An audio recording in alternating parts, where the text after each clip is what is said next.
بسم الله الرحمن الرحیم. نن د روژې 10 او د مې د میاشتې 10 نیټه ده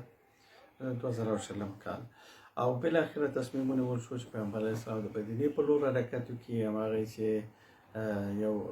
رابلت پیدا کړي او د هغې نه مشوره اخلي او بالاخره د مدینې په لاره باندې په لور باندې دی حرکت کوي. دوه اوښانو باندې په یو باندې حضرت ابوبکر صدیق او پیغمبر علیه السلام باندې کینی او دی اول د مدینې د مخالف جهت په لور باندې حرکت کوي ته یمن په لاره، او د هغې نه وروسته په یو ځای کې بېرته لارې بدلوي او د مدینې په لور باندې ځي. دا کار په دې خاطر کوي چې د دې قدمونه او لارې ونڅارل شي، او په هغه لارو باندې ځي چې اصلا په څوک کله تللی نه وي، ناشنا لارې دي،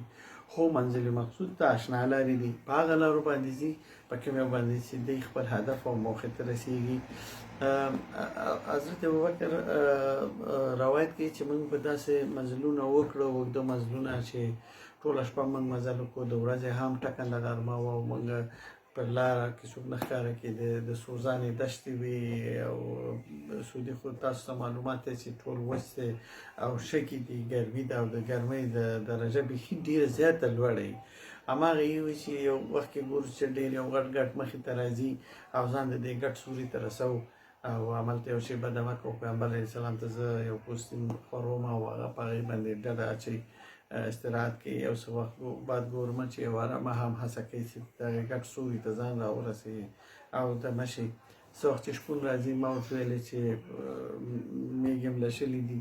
هغې ویلې نه، خو بالاخره ما څه د یو لوښی، په هغه لوښي کې زه یو د دې د شپانه په اجازه یوه میږه ولشم او شده ترې راوالم، پیغمبر علیه السلام ته ویسم چې ګورم هغه ویده، انتظار وباسم چې څه وخت پیغمبر علیه السلام راویښ شي او هغې ته بیا زه دغه شیدې ورکړم او هغې وڅکي. او د هغې نه وروسته بیا موږ د خپل سفر په لور روان شو، او نور به ګورو چې په لاره کې څه پېښېږي. حضرت ابوبکر صدیق د خپل عادت له مخې د پیغمبر علیه السلام نه وروسته ته کله به چې نابلده خلک مخې ته راله، پوښتنه به یې وکړه چې دا بل ملګری د څوک دی، نو دوی به ورته ویل دا زما ښوونکی دی. دا خلکو به داسې وانګېرېله چې ګویا دا د دې رابلد دی او لارې ورته ښیي، او همدارنګه به ترې په ارام او اسوده باندې تېر شولو. همدارنګه د لارې په لیدو کې د لارې په اوږدو کې یو کس د سرقه بن مالک چې د خپلې قبیلې مشري او دی په ډله کې ناست دي، او د دې اوازې نه دا هم خبر شوی چې قریشو د نبي علیه السلام په سر باندې انعام ټاکلی دی، او دی هم دا فکر کوي چې یاره زه به بس دا کس رانیسم. دا خیال وسره وي. دې کې یو کس راځي ورته وایي چې د بحر په غاړه یا په هغه ځای کې داسې څوک ښکاري چې څوک تېرېږي، دی خپلې وینځې ته وایي چې زما آس تیار کړه، او دا ډېر غلی دی، قوم نه وځي چې زه دا انعام زه په خپل دا کریډټ زه والمه او دا انعام ماته راشي. هماغې دا چې د خپله نیزې سره حرکت کوي، یو ځای پورې آس ته ځي، د هغې نه اپله نه ځي، بیا دا راپاڅېږي، پاس خواري کوي، بیا چې به ورباندې منډې وهي، تر دی وایي چې زه دومره نږدې شوم پیغمبر علیه السلام ته چې د قرآن تلاوت مې اورېدلو، آس پې مې بیا په اسمان خښېږي، په ځمکه خښېږي، وبخئ، او زه نور نشم کولی چې پاس ویسم. خو د امن غوښتنه مې وکړه، نبي علیه السلام زما غږ واورېدو او هغې ما ته ودرېده. آس په ډېرې خوارۍ ځان د ځمکې نه راویستلو، او زه لاړم، ما د هغې نه د امن دوا واخیسته، او ما زما دغه نه د شر نه هغې خلاص شو. او عجیبه دا وه چې دی د چا د مرګ پسې روان وي، دی ورته بیرته امن ورکوي او هغه امن اخلي. همدارنګه د لارې په اوږدو کې دې ته یو بل څه هم ډېر جالب مخې ته راځي، او هغه دا دی چې د ام معبد په نوم یو مېرمن ده چې دی په دې منطقه او په دې ځای کې ډېره زیاته مشهوره وه، چې خلکو مسافرو ته او پردیسو ته به اوبه ورکولې، د احتیاج وړ خوراک به ورکولو. خو په دې ورځ باندې دې خیمې ته چې پیغمبر علیه السلام او حضرت ابوبکر ورنږدې کېږي، د دې خاوند نورې رمې وړي وي او کور کې څه نه دي چې ترې اوبه غواړي، نو هغه ورته وایي چې یا څه ترې غواړي، وایي چې موږ سره خو هېڅ هم نشته دی، څو ورځې کېږي چې وچکالۍ مو وهلي، او زما د قسمې که هر څه وی زه د خپل عادت د مخې ټولو مسافر ته دا ورکومه. دې ساعت کې چې دی ګوري هلته یوه زړه وزه د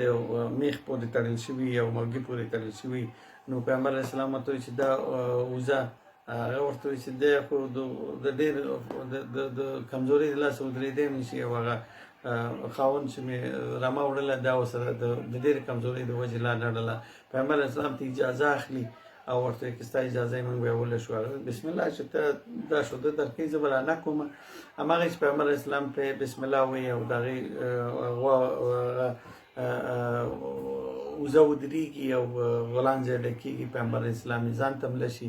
او شودس کي او دې ته هم ورکوي او نور د دې خوا نه حرکت کوي ځي. ښځه هم ډېر تعجب کوي په دې کې چې خاوند به یې ته کور ته راګرځي نو ورته وایي چې دا خو ټولې وزې ما وړوي دا تا سره شوده ده کومه شو. دا ورته دا کیسه کوي چې دغسې یو کس راغی او دا وزه دغسې ټول قصه چې ورته کوي هغه ورته وایي قسم خوري چې دی هماغه کس دی چې د مکې قریش د دې د وژلو قصد کړی دی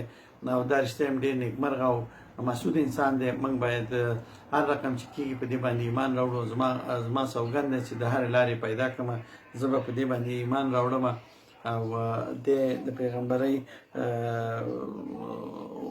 دا پیغمبر دی. هماغې